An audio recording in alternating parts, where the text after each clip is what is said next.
Once upon a time in Africa lived a humble Christian family of five.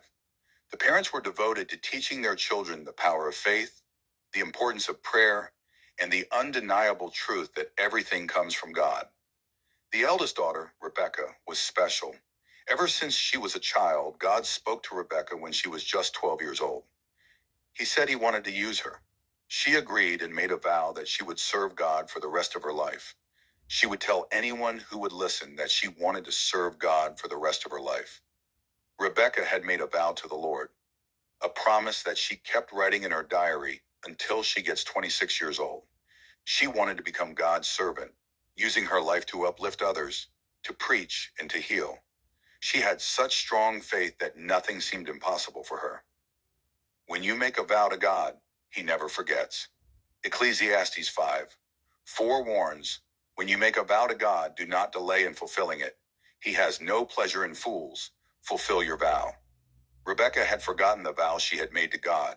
She started to focus more on herself. She had also forgotten that she had written the vows in her diary so many times. But God did not forget. He decided to make her seek him in the way she had never done it before, and remember that she has to do his work. One day when she was 26 and on her way to university, Rebecca was involved in a terrible accident. The accident took her sight.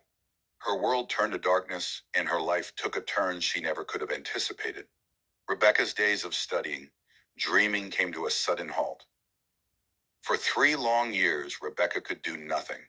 She had stopped going to school. Her faith began to waver as she wondered why such a thing had happened to her. "Why me, Lord?" she would whisper in her prayers. One afternoon, as Rebecca sat quietly in her room, her little sister Grace, just 10 years old, entered the room with Rebecca's diary in her hands. "Sister," Grace said softly, "I found your diary." Rebecca was startled. She had not thought about her diary in years. "Do you remember what you wrote here?" Grace asked, opening the book to a page. "You said you want to serve God all your life. You promised God you would be his servant.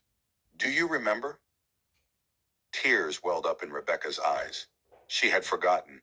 In the chaos of her blindness, she had lost sight, both literally and spiritually, of her promise to God.